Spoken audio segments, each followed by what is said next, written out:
Friends, welcome to the class of biology. आज हम digestive system को आगे कंटिन्यू करेंगे। लास्ट पीपीटी में हमने जो न्यूट्रिशन इन ह्यूमन बीइंग शुरू किया था बच्चों। ह्यूमन बीइंग में हमने डाइजेस्टिव सिस्टम को पढ़ा था और उसके पार्ट्स के बारे में पढ़ा था।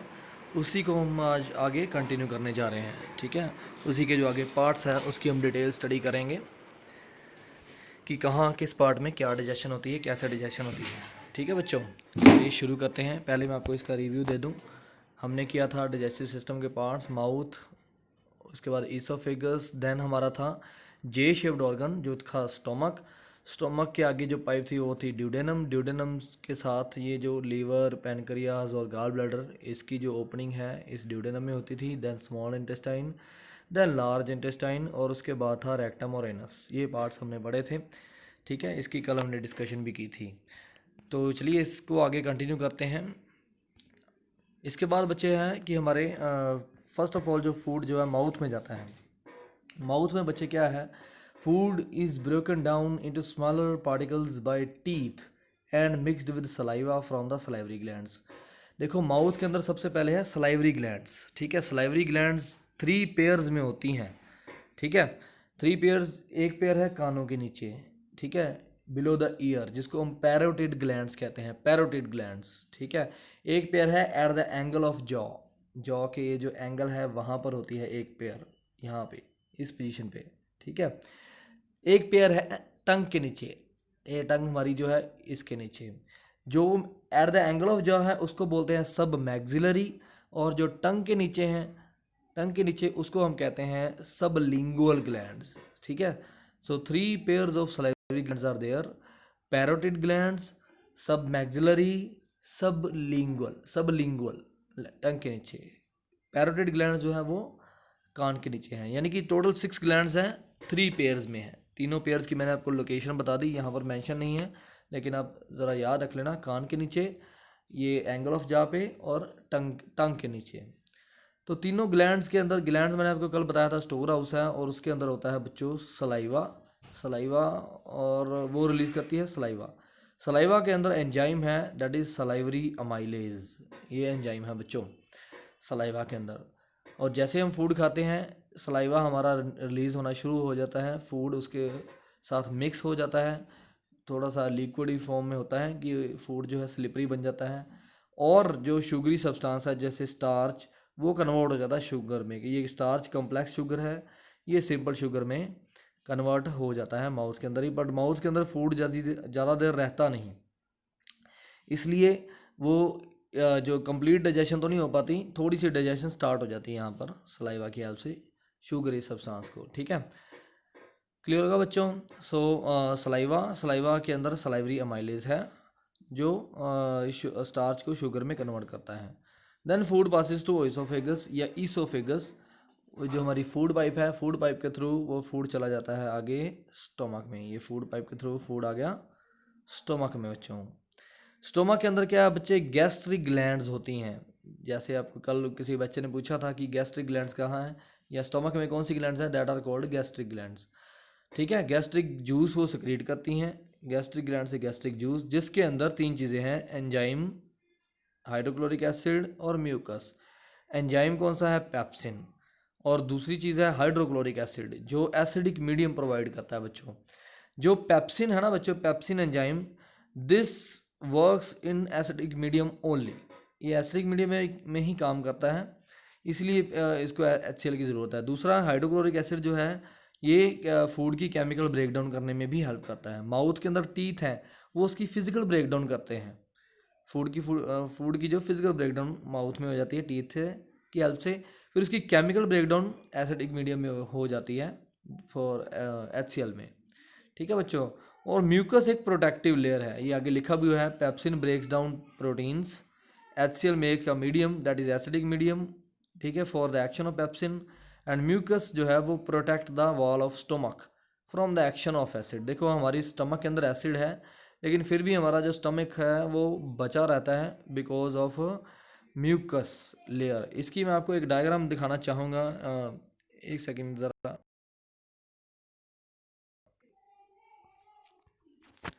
इसकी जो डायग्राम है मैंने यहाँ पर ले रखी है, जस्ट अ मिनट। यस बच्चों, इस डायग्राम को बच्चे देखें आप। इस डायग्राम में देखिए जो स्टमक दिखाया गया है उसके अंदर ये वाला एरिया देखिए, ये ज़रा मैं इससे हाईलाइट करता हूँ, ये वाला एरिया देखिए, ये एक अल्सर बन चुका है। ठीक है बच्चों, ये क्यों बना है? क्योंकि कई बार हम लोग जब ज़्यादा कोई कह लीजिए ऑयली चीज़ खा ली, जैसे समोसा खा लिया, एक खा लिया, दो खा लिया, तीन खा लिए, कई बार हमें देख करके लालच हो जाता है। तो जब 3 समोसे हम खा लेते हैं तो क्या होता है कि स्टमक के अंदर एसिड जो है वो ज़्यादा अमाउंट में बनता है। जब एसिड ज़्यादा अमाउंट में बनता है तो फिर ये जो एसिड है, ये स्टमक की जो वॉल है, ये देख रहे हैं आप बच्चे, यहाँ पर म्यूकस लेयर होती है। म्यूकस लेयर जो है वॉल के साथ होती है, वो इसके साथ एसिड का एक्शन नहीं होने देती। लेकिन जब हम ज़्यादा ऑयली चीज़ें खा ली तो ज़्यादा अमाउंट में एसिड बना। ज़्यादा अमाउंट में जब एसिड बना तो वो ये जो प्रोटेक्टिव कवरिंग है उसको रप्चर कर देता है ज़्यादा एसिड। जब ज़्यादा एसिड बनता है, वॉल रप्चर हो गई, तो वो वॉल के साथ जो है एसिड लगने लग जाता है। एसिड की वजह से वहाँ पर ब्लीडिंग एरियाज़ बन जाते हैं, जिसको हम लोग गैस्ट्रिक अल्सर्स कहते हैं, ब्लीडिंग एरियाज़। ठीक है, ये अल्सर्स बच्चे ड्यूडेनम के अंदर भी हो सकते हैं। ये यहाँ पर देखिए ड्यूडेनम भी है, तो ड्यूडेनम में भी ये अल्सर्स बन सकते हैं, तो इसको हम लोग ड्यूडेनल अल्सर्स कह सकते हैं। क्यों बने इसका कारण दोबारा सुन लें। क्योंकि स्टमक की जो वॉल है वो उसके ऊपर लगा हुआ है म्यूकस, लेकिन वो म्यूकस प्रोटेक्ट तभी करेगा जब एसिड नॉर्मल अमाउंट में बनेगा। जब एसिड नॉर्मल से ज़्यादा अमाउंट में बनता है तो ये जो प्रोटेक्टिव कवरिंग है ये रप्चर हो जाती है। रप्चर होने की वजह से ये जो एसिड है वो स्टमक की वॉल के साथ लगने लग जाता है, एक्शन करता है, रिएक्शन करता है, सेल्स को डैमेज करता है और वहाँ पर ब्लीडिंग एरियाज़ बना देता है। Ulcers are basically bleeding areas. ठीक है, जो जिससे मतलब ब्लड निकलता हो तो उसकी वजह से पेन भी होती है। इसको हम लोग पेप्टिक अल्सर्स कहते हैं बच्चों। पेप्टिक अल्सर्स के नाम से ये चीज़ मशहूर है। सीबीएसई भी पेप्टिक अल्सर्स ही लिखती है, गैस्ट्रिक अल्सर्स भी लिख देती है, पेप्टिक अल्सर्स भी हम लोग इसे कह सकते हैं। ठीक है बच्चों, चलिए स्लाइड पे चलते हैं। यस बच्चों, तो मैंने आपको पेप्टिक अल्सर्स के बारे में बताया जो स्टमक में थे। तो स्टमक में म्यूकस की वजह से हमारा स्टमक जो है उसकी वॉल जो बची रहती है, अगर वो ना हो तो पेप्टिक अल्सर्स हो जाते हैं। ठीक है बच्चों, अब स्टमक में अंदर जो पेप्सिन है वो करेगा प्रोटीन्स के ऊपर एक्शन, प्रोटीन की डाइजेशन स्टमक में होनी शुरू हो जाएगी। ठीक है, then the food passes into small intestine. ठीक है, स्टमक में अभी प्रोटीन्स ही डाइजेस्ट हुए, आगे चलते हैं। In the upper part of the small intestine, जिसको हम ड्यूडेनम कहते हैं, food is mixed with bile from liver and pancreatic juice from pancreas. ये बच्चे मैंने आपको बताया था कि यहाँ पर जो है ड्यूडेनम में तीनों लीवर, पेनक्रियाज और गॉल ब्लैडर की जो सेक्रीशंस हैं वो ये इस एरिया में रिसीव ड्यूडेनम में। ठीक है बच्चों, तो वहाँ पर ये चीज़ रिसीव हो गई, तो वहाँ पर food is mixed with bile from liver, liver से बाइल जूस निकलता है, ये याद रखना है। Pancreatic juice from the pancreas. ठीक है, जो पेनक्रियाज से पेनक्रियाटिक जूस और लीवर से बाइल जूस। ठीक है, बाइल का काम क्या है? फैट को डाइजेस्ट करता है, break down fats into smaller globules. Pancreatic juice के अंदर जो है एंजाइम होता है ट्रिप्सिन एंड लाइपेज, दो एंजाइम्स हैं, ट्रिप्सिन एंड लाइपेज। ठीक है, ट्रिप्सिन जो ब्रेक करता है प्रोटीन्स को और लाइपेज ब्रेक करता है फैट को। ये बच्चे आपको एज इट इज़ एंजाइम्स के नाम याद रखना पड़ेगा। एक चीज़ मैं आपको बता दूं बच्चे, हर एंजाइम के जो मोस्टली जो एंजाइम्स हैं उनके नाम के पीछे एज लगता है, एज। ठीक है बच्चों, एज, ये ASE, एंजाइम के नाम के पीछे ase, lipase, proteases, amylase, salivary amylase, तो ये नाम के पीछे एज लगता है। ठीक है बच्चों, in small intestine carbohydrates are broken down to glucose, fats are broken down to fatty acid and glycerol, proteins are digested to amino acid. ये बच्चे लास्ट प्रोडक्ट्स हैं डाइजेशन के। कार्बोहाइड्रेट्स मतलब जो हम खाएंगे उसका लास्ट फाइनली क्या बन जाएगा? ग्लूकोज बन जाएगा। जो हम फैट खाएंगे, ठीक है, यहाँ पर एक एरो आ रहा है, फैट खाएंगे, फैट बन जाएगा फैटी एसिड और ग्लिसरॉल में, और जो प्रोटीन्स खाएंगे उसका बन जाएगा अमाइनो एसिड्स। यहाँ पर तीनों जो एरो हैं, एरो के ऊपर आप लोग एंजाइम्स को मेंशन कर सकते हो और आप मेंशन कर देना। ठीक है, यहाँ पर मेंशन नहीं किया हुआ। जैसे मैंने आपको बताया कि फैट के ऊपर है, जैसे एंजाइम ट्रिप्सिन एंड लाइपेज है। ट्रिप्सिन ने किसको ब्रेक डाउन किया था? ट्रिप्सिन ब्रोकन डाउन प्रोटीन्स, तो यहाँ पर प्रोटीन के ऊपर आप ट्रिप्सिन लिख सकते हैं। ठीक है, वैसे ये 2 स्टेप में होता है। पहले प्रोटीन्स जो डाइजेस्ट होते हैं पेप्टोन्स में, फिर वो डाइजेस्ट होते हैं अमाइनो एसिड्स में। ठीक है, प्रोटीएजेस और पेप्टोन्स में पहले डाइजेस्ट होते हैं, स्टमक में ही हो जाते हैं वो। ठीक है, गैस्ट्रिक जूस की हेल्प से proteins are first digested to peptones and proteoses, then proteins जो है अमाइनो एसिड्स में, peptones and proteoses digested to amino acids. यहाँ पर इतनी डिटेल लिखी नहीं, क्योंकि इस साल थोड़ा सिलेबस शॉर्ट है, तो इतनी डिटेल शायद वो ना पूछें, लेकिन मैं आप ये ज़रूर याद रखें कि कौन कौन से एंजाइम हैं। ठीक है बच्चों, the walls of the small intestine are several finger like projections, जिसको हम विली कहते हैं। देखिए बच्चे, इस स्मॉल इंटेस्टाइन में कंप्लीट डाइजेशन जो है हो जाती है। ठीक है, सारा जो फूड है, कार्बोहाइड्रेट, फैट और प्रोटीन्स, बेसिकली ये तीनों डाइजेस्ट हो जाते हैं, फिर वो एब्जॉर्प्शन के लिए रेडी हो जाता है। डिफ्यूजिबल फॉर्म में ये कन्वर्ट हो गया स्मॉल इंटेस्टाइन में, तो ये डिफ्यूज़ कैसे करेगा? फिंगर लाइक प्रोजेक्शंस से। The walls of the small intestine, पहले मैं आपको दिखा दूं कि जो स्मॉल इंटेस्टाइन हमारी इस तरह से है। देखिए, अंदर से पाइप है, अंदर से उसके ये छोटे छोटे देखिए प्रोजेक्शंस दिखाई दे रही हैं। अगर इसको जूम करके देखें तो ये इस तरह से फिंगर लाइक प्रोजेक्शंस बन जाती हैं। ठीक है, ये फिंगर लाइक प्रोजेक्शंस, जिसको हम कहते हैं विली। ठीक है, एक को सिंगल को बोलेंगे विलस, कंप्लीट बोलेंगे विली। ये विली लिखा हुआ है यहाँ पर। ठीक है, कंप्लीट विली है, और एक को विलस बोल देंगे। ये बच्चे इंटेस्टाइन के अंदर, मतलब जब फूड डाइजेस्ट होके आ गया तो ये विली के साथ इंटरेक्ट करेगा। अब एक विली के अंदर देखिए क्या है, आर्टरीज और वेन्स आ रही हैं।